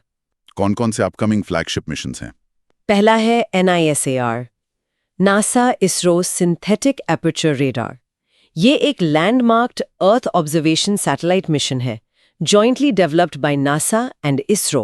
NISAR, इसकी कॉस्ट कितनी है? लगभग $1.5 बिलियन $1। $1.5 बिलियन। ये अपनी तरह का दुनिया का सबसे महंगा सैटेलाइट है। और इसकी टेक्नोलॉजी क्या खास है? और इसरो से एस बैंड यूज करेगा अर्थ की सरफेस को सिस्टमैटिकली मैप करने के लिए। ये इकोसिस्टम्स, आइस मास, नेचुरल हैजर्ड्स में चेंजेस पर अनप्रेसिडेंटेड डिटेल देगा। लॉन्च कब है इसका? सैटेलाइट को भारत के सतीश धवन स्पेस सेंटर से इंडियन GSLV Mk2 रॉकेट पर जुलाई 2025 के अंत तक लॉन्च करने का टारगेट है। ये पार्टनरशिप ऑफ इक्वल्स है, जिसमें इसरो सैटेलाइट बस, एस बैंड रेडार और लॉन्च व्हीकल प्रोवाइड कर रहा है। NSR के बाद अगला बड़ा मिशन चंद्रयान 4। हाँ, चंद्रयान 4। ये एक highly complex lunar sample return mission है, जो 2028 में लॉन्च के लिए प्लान्ड है। रिपीट, 2028। इसका लक्ष्य है रोबोटिकली चंद्रमा से सैंपल्स कलेक्ट करना और उन्हें अर्थ पर वापस लाना। लूना सैंपल रिटर्न, ये तो सिर्फ कुछ ही देशों ने किया है अब तक। क्या ऑब्जेक्टिव्स हैं इसके? मिशन लूना साउथ पोल के पास वाटर आइस रिच एरिया को टारगेट करेगा, लगभग 3 kg रेगोलिथ कलेक्ट करेगा और एनालिसिस के लिए वापस लाएगा। Repeat, 3 kg sample. इसके लिए कौन सी एडवांस टेक्नोलॉजीज चाहिए होंगे? कई एडवांस टेक्नोलॉजीज मास्टर करनी होंगी। Robotic arm for scooping, drilling mechanism और सबसे critical in orbit rendezvous and docking. इन डॉकिंग कैपेबिलिटीज को टेस्ट करने के लिए एक precursor mission SPDEX space docking experiment भी प्लान्ड है। और चंद्रयान 4 में कितने मॉड्यूल्स होंगे? इसमें 4 सेपरेट मॉड्यूल्स होंगे, असेंडर मॉड्यूल और री एंट्री मॉड्यूल। चंद्रयान 4 के बाद LUPEX, LUPEX lunar polar exploration mission, जिसे भारत में चंद्रयान 5 भी कहा जाता है। ये Japan aerospace exploration agency JAXA के साथ कोलैबोरेटिव मिशन है। 2028-2029 के लिए प्लान्ड है। रिपीट, 2028-29। इसमें इंडियन लैंडर और जापानीज रोवर होगा जो मून के साउथ पोल के परमानेंटली शैडोड रीजन्स में वाटर आइस खोजेगा। और इंटरप्लैनेटरी मिशंस का क्या? इसरो सोलर सिस्टम का एक्सप्लोरेशन भी जारी रख रहा है। शुक्रयान वीनस ऑर्बिटर मिशन, जो वीनस के डेंस एटमॉस्फेयर और वॉल्केनिक सरफेस को स्टडी करेगा, 2028 में लॉन्च टारगेट है। Repeat, 2028 for Shukrayaan. और मार्स के लिए? Mangalyaan 2, Mangalyaan 2 Mars orbiter mission 2, जो हिस्टोरिक मॉम का फॉलोअप है, 2026 के लिए प्लान्ड है। रिपीट, 2026। ये मार्स के एटमॉस्फेयर और सरफेस को ज्यादा डिटेल में स्टडी करने के लिए एडवांस्ड साइंटिफिक इंस्ट्रूमेंट्स ले जाएगा। तो ये सारे मिशंस एक स्ट्रक्चर्ड इंक्रीमेंटल पाथ का हिस्सा है डीप स्पेस एक्सप्लोरेशन के लिए। एग्जैक्टली ये रोड मैप सिर्फ एक विश लिस्ट नहीं, बल्कि एक केयरफुली स्ट्रक्चर्ड इंक्रीमेंटल प्लान है। हर मिशन एक लॉजिकल स्टेप है जो अगले ज्यादा कॉम्प्लेक्स चैलेंज के लिए जरूरी टेक्निकल कैपेबिलिटीज बिल्ड करता है। कैसे? क्या फेजेस हैं इस प्लान के? लियो में ह्यूमन प्रेजेंस मास्टर करना, गगनयान 2027। रोबोटिक प्रीकर्सर्स डेवलप करना, चंद्रयान 4 2028। इसमें landing, surface operations, ascend from lunar surface, rendezvous and docking in lunar orbit और हाई स्पीड री एंट्री, ये सब फ्यूचर क्रूड लैंडिंग्स के लिए क्रिटिकल स्किल्स हैं। फेज 3 सस्टेन्ड प्रेजेंस अचीव करना, भारतीय अंतरिक्ष स्टेशन बाय 2035 ये गगनयान की कैपेबिलिटीज पर बिल्ड करेगा। स्पेस में ह्यूमन प्रेजेंस को डेज से मंथ्स तक एक्सटेंड करेगा। Long term effects of space on human body समझने और इंटरप्लैनेटरी जर्नीज के लिए लाइफ सपोर्ट सिस्टम्स डेवलप करने के लिए जरूरी। और phase 4 the culmination crewed lunar landing by 2040 ये पिछले सभी फेजेस में डेवलप्ड कैपेबिलिटीज को इंटीग्रेट करेगा। गगनयान का human rated launch system, Chandrayaan 4 की lunar landing and ascent technologies और स्पेस स्टेशन की long duration life support systems. ये step by step approach risk minimise करता है। ये दिखाता है कि इसरो का विजन सिर्फ एस्पिरेशनल नहीं है, बल्कि लॉजिकल और क्रेडिबल कैपेबिलिटी बिल्डिंग प्लान द्वारा बैक्ड है। तो भारत का स्पेस प्रोग्राम एक हिस्टोरिक टर्निंग पॉइंट पर है, रीजनल लीडर से ग्लोबल कंटेंडर बन रहा है। बिल्कुल, ये रोड मैप भारत की एम्बिशन का क्लियर स्टेटमेंट है। ये इंडिजिनस डेवलपमेंट को हाई वैल्यू इंटरनेशनल कोलैबोरेशंस जैसे नासार और ल्यूपेक्स के साथ एफिशिएंटली बैलेंस करता है। इन मिशंस का सक्सेसफुल एग्जीक्यूशन भारत की पोजीशन को 21st सेंचुरी की लीडिंग स्पेस पावर के रूप में सॉलिडिफाई करेगा। चलिए अब आखिरी चैप्टर पर आते हैं, international relations, GS paper 2। Topic है the India EU trade and technology council, TTC। TTC दुनिया के 2 सबसे बड़े डेमोक्रेसीज के बीच स्ट्रेटेजिक पार्टनरशिप का एक कॉर्नरस्टोन बन रहा है। ये ट्रेड, टेक्नोलॉजी और सिक्योरिटी के क्रिटिकल इंटरसेक्शन पर चैलेंजेस एड्रेस करने के लिए एस्टैब्लिश हुआ है। और ये इंडिया और EU को एक human centric, rules based digital future के शेयर्ड विजन पर अलाइन करने का की प्लेटफॉर्म बन गया है। बिल्कुल, फरवरी 2025 में इसकी दूसरी मिनिस्ट्रियल मीटिंग के बाद काउंसिल का काम इंटरेस्ट के डीप कन्वर्जेंस को हाईलाइट करता है, खासकर रेजिलिएंट सप्लाई चेन्स बनाने और डिजिटल गवर्नेंस के डेमोक्रेटिक मॉडल को प्रमोट करने में। TTC का फ्रेमवर्क और ऑब्जेक्टिव्स क्या हैं? TTC अप्रैल 2022 में अनाउंस हुआ और 2023 में फॉर्मली लॉन्च हुआ। ये EU की दूसरी ऐसी काउंसिल है, US के साथ पहली है और भारत के लिए पहली, जो पार्टनरशिप के म्यूचुअल स्ट्रेटेजिक इंपॉर्टेंस को दिखाता है। एंगेजमेंट हाई लेवल पर होता है। हाँ, हाईएस्ट पॉलिटिकल लेवल्स पर ऑपरेट करता है, co-chaired by India's ministers for external affairs, commerce and industry and electronics and IT और यूरोपियन कमीशन से उनके काउंटरपार्ट्स। कोर गोल्स क्या हैं टीटीसी के? मैंडेट है ट्रेड पर कोऑपरेशन डीपन करना, ट्रस्टेड टेक्नोलॉजी डेवलप करना, सिक्योरिटी एनहांस करना और green and digital transitions drive करना। ये 21st सेंचुरी में इकोनॉमिक पॉलिसी, टेक डेवलपमेंट और जियोपॉलिटिकल सिक्योरिटी के बीच क्रिटिकल लिंक की सीधी एक्सेप्टेंस है। काम वर्किंग ग्रुप्स के जरिए होता है? हाँ, 3 डेडिकेटेड वर्किंग ग्रुप्स हैं। वर्किंग ग्रुप 1 जो strategic technologies, digital governance and digital connectivity पर है, वो डिजिटल पार्टनरशिप को शेप करने में पर्टिकुलरली एक्टिव रहा है। सहयोग के की पिलर्स क्या हैं? पहला, डिजिटल गवर्नेंस और ट्रस्टेड एआई। इंडिया और ईयू ने शेयर्ड वैल्यूज के अनुरूप डिजिटल कॉपरेशन डीपन करने के लिए कमिट किया है। इसमें ट्रस्टवर्दी एआई के डेवलपमेंट पर कोलैबोरेट करना शामिल है। डायलॉग का एम है इंडिया के नेशनल प्रोग्राम ऑन एआई और ईयू के लैंडमार्क एआई एक्ट के बीच सिनर्जीज खोजना। दूसरा pillar digital public infrastructure DPI, ये तो पहले भी जिक्र में आया था। हाँ, ये एक स्टैंड आउट पिलर बन गया है। ईयू ने इंडिया स्टैक की सक्सेस और स्केलेबिलिटी को रिकॉग्नाइज किया है। जैसे ईयू अपना यूरो स्टैक डेवलप कर रहा है, वो भारत के एक्सपीरियंस से सीखना चाह रहा है। और एग्रीमेंट है इंटरऑपरेबिलिटी पर काम करने का। हाँ, की अग्रीमेंट है उनके रिस्पेक्टिव डीपीआई की इंटरऑपरेबिलिटी पर काम करना और jointly in open democratic solutions को थर्ड कंट्रीज, खासकर ग्लोबल साउथ में प्रमोट करना। तीसरा पिलर स्ट्रेटेजिक टेक्नोलॉजीज और रेजिलियंट सप्लाई चेन्स। हाँ, एक की फोकस है क्रिटिकल टेक्नोलॉजीज के लिए रेजिलियंट सप्लाई चेन्स बनाकर इकोनॉमिक सिक्योरिटी एनहांस करना। सेमीकंडक्टर्स पर एक MOU 2023 में साइन हुआ था सप्लाई चेन्स डी रिस्क करने के लिए।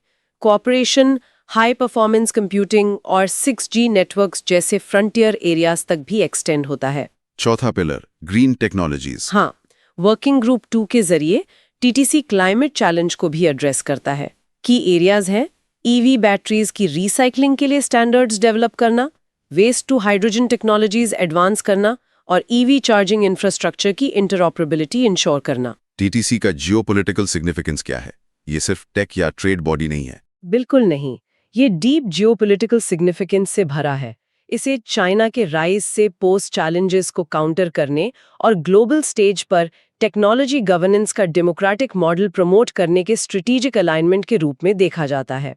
रेजिलिएंट सप्लाई चेन्स बनाकर इंडिया और ईयू अपनी स्ट्रेटेजिक ऑटोनॉमी एनहांस करना चाहते हैं और चाइना और भारत के केस में रशिया पर क्रिटिकल डिपेंडेंसीज कम करना चाहते हैं। और डीपीआई पर फोकस ये इंडिया स्टैक को फॉरेन पॉलिसी टूल बना रहा है। Yes, the rise of DPI diplomacy. दशकों तक टेक्नोलॉजी ट्रांसफर वेस्ट से इंडिया की तरफ वन वे स्ट्रीट था। डीपीआई कोऑपरेशन इस डायनामिक का सिग्निफिकेंट रिवर्सल है, जहां ईयू अब इंडिया की home grown population scale digital success story से एक्टिवली सीखना चाह रहा है। और इन सॉल्यूशंस को ग्लोबली प्रमोट करके भारत चाइना के डिजिटल सिल्क रोड का ऑल्टरनेटिव दे रहा है। हाँ, डेवलपिंग नेशंस को एक attractive open source democratic alternative मिल रहा है state controlled proprietary tech models के मुकाबले। डीपीआई भारत के लिए ग्लोबल साउथ का लीडर और डिजिटल एज में एक सिग्निफिकेंट स्टैंडर्ड सेटिंग पावर के रूप में एस्टैब्लिश होने का क्रिटिकल टूल बन रहा है। लेकिन एक चैलेंज है से डू गैप को ब्रिज करने का। हाँ, टीटीसी एम्बिशन में रिच है, पर इसकी ultimate success high level joint statements को टैंजिबल आउटकम्स में ट्रांसलेट करने की कैपेसिटी से तय होगी।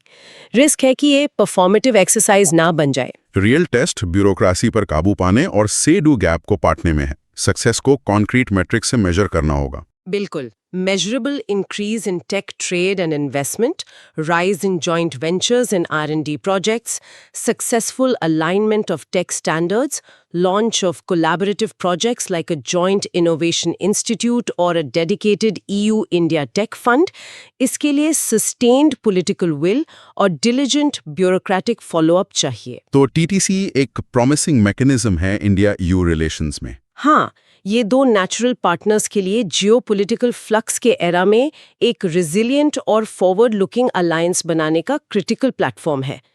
चैलेंज है कोऑपरेशन के इस पावरफुल इंजन को पॉलिसी मेकिंग ट्रैक से इम्प्लीमेंटेशन हाईवे पर ले जाना। बहुत बढ़िया। हमने आज काफी सारे इंपॉर्टेंट टॉपिक्स कवर किए। अब समय है कुछ एग्जाम ओरिएंटेड पॉइंट्स पर फोकस करने का। प्रीलिम्स के लिए कुछ क्विक फैक्ट्स रिवाइज कर लें। जरूर, आज की चर्चा से कुछ की फैक्ट्स फॉर प्रीलिम्स। जरूर। आज की चर्चा से कुछ की facts for prelims. Kerala HC की एआई पॉलिसी जुडिशियल डिसीजंस में एआई यूज को बैन करती है। जरूर, आज की चर्चा से कुछ की फैक्ट्स फॉर प्रीलिम्स। बीबीपी के तहत नेशनल एसआरबी सुधरकर 930 यानी 930 हो गया है 2023-24 में। जरूर, आज की चर्चा से कुछ की facts for prelims. Crypto VDA पर 30% टैक्स और 1% टीडीएस लगता है और ये पीएमएलए के तहत आते हैं। और गगनयान मिशन का टारगेट ईयर 2027 है। NISAR एक joint NASA ISRO earth observation mission है। इंडिया EU TTC का एक major focus digital public infrastructure DPI पर है। हाँ, और SUP बैन के तहत प्लास्टिक कैरी बैग्स की मिनिमम थिकनेस 120 माइक्रॉन्स है। डिजिटल कंपटीशन बिल में प्रपोज्ड कॉन्सेप्ट है SSDES, systematically significant digital enterprises. Great revision. अब एक मेंस प्रैक्टिस क्वेश्चन लेते हैं, आज की एआई एंड जुडिशरी वाली चर्चा पर आधारित। Great revision. अब एक मेंस प्रैक्टिस क्वेश्चन लेते हैं, आज की एआई इन जुडिशरी वाली चर्चा पर आधारित। भारतीय न्यायपालिका में कृत्रिम बुद्धिमत्ता एआई के एकीकरण पर समालोचनात्मक चर्चा करें। दक्षता बढ़ाने के प्रयासों और न्याय के मूलभूत सिद्धांतों की सुरक्षा के बीच संतुलन कैसे बनाया जा सकता है? अच्छा सवाल है। इसका स्ट्रक्चर कुछ ऐसा हो सकता है। इसका स्ट्रक्चर कुछ ऐसा हो सकता है। इंट्रोडक्शन में एआई इंटीग्रेशन के कंटेक्स्ट और dual nature, efficiency versus risks को बताएं। अच्छा सवाल है। इसका स्ट्रक्चर कुछ ऐसा हो सकता है। बॉडी पैराग्राफ 1 में एफिशिएंसी बढ़ाने के नेशनल एफर्ट्स, ई कोर्ट्स, सुवास, सुपेज का जिक्र करें। अच्छा सवाल है। इसका स्ट्रक्चर कुछ ऐसा हो सकता है। बॉडी पैराग्राफ 2 में जस्टिस सेफगार्ड करने के लिए उठाए गए कदमों, Kerala HC policy, SC stance on decision making पर फोकस करें। अच्छा सवाल है। इसका स्ट्रक्चर कुछ ऐसा हो सकता है। बॉडी पैराग्राफ 3 में इस बैलेंस को एनालाइज करें, कैसे एआई को असिस्टिव टूल के रूप में यूज किया जा रहा है, कोर जुडिशियल फंक्शन को ह्यूमन डोमेन में रखते हुए। चैलेंजेस, बायस, अकाउंटेबिलिटी, डिस्क्रिशन का भी जिक्र करें। अच्छा सवाल है। इसका स्ट्रक्चर कुछ ऐसा हो सकता है। कंक्लूजन में न्यूआंस्ड अप्रोच, नेशनल फ्रेमवर्क की जरूरत और future direction, glass box AI, human centricity पर बात करें। Very helpful structure. एस्पिरेंट्स इस पर लिखने की प्रैक्टिस कर सकते हैं। अब एक daily current affairs quiz question पूछते हैं। क्वेश्चन 1, भारत के प्रस्तावित डिजिटल कंपटीशन बिल में SSDE का क्या अर्थ है? A. Standard System for Digital Economy. B. Systematically Significant Digital Enterprise. C. Secure Software Development Environment. D. Sovereign System for Data Encryption. थोड़ा सोचने का समय देते हैं। The answer is B. Systematically Significant Digital Enterprise. ये EU के gatekeeper concept जैसा है। बिल्कुल सही। अब कुछ की टर्म्स फ्लैश कार्ड स्टाइल में। पहला टर्म एग्जांटे रेगुलेशन। एग्जांटे रेगुलेशन। ये हमने डिजिटल कंपटीशन बिल के कंटेक्स्ट में सुना। इसका मतलब है रेगुलेशन जो नुकसान होने से पहले लागू होता है, प्रोएक्टिव होता है, अनलाइक एक्सपोस्ट रेगुलेशन जो नुकसान होने के बाद आता है। परफेक्ट। दूसरा टर्म DPI। DPI ये इंडिया स्टैक, आधार, UPI, DPA जैसे ओपन इंटरऑपरेबल डिजिटल प्लेटफॉर्म्स का स्वीट है जो पॉपुलेशन स्केल पर सर्विसेज डिलीवर करता है। इंडिया EU TTC में इस पर काफी फोकस है। करेक्ट। तीसरा term crew escape system, CES। CES ये गगनयान मिशन के ह्यूमन रेटेड LVM-3 रॉकेट का क्रिटिकल सेफ्टी फीचर है। लॉन्च के दौरान गड़बड़ी होने पर यह क्रू मॉड्यूल को रॉकेट से सुरक्षित रूप से अलग कर देगा। एक्सीलेंट। चलिए अब आज की पूरी चर्चा का एक क्विक समरी की टेकअवेज के रूप में। हाँ बिल्कुल। आज के की टेकअवेज। हाँ बिल्कुल। आज के की टेकअवेज। पहला, जुडिशरी AI को सावधानी से अपना रही है। एफिशिएंसी टूल्स सुवास, सुपेस ठीक है, पर कोर डिसीजन मेकिंग से AI बाहर है। Kerala HC policy. दूसरा, digital competition bill big tech SSDEs के लिए प्रोएक्टिव एक्स एंटी रेगुलेशन की तरफ एक शिफ्ट है जो सवरानिटी और इनोवेशन के बीच बैलेंस बनाने की कोशिश करेगा। तीसरा, BBBP योजना के 10 साल।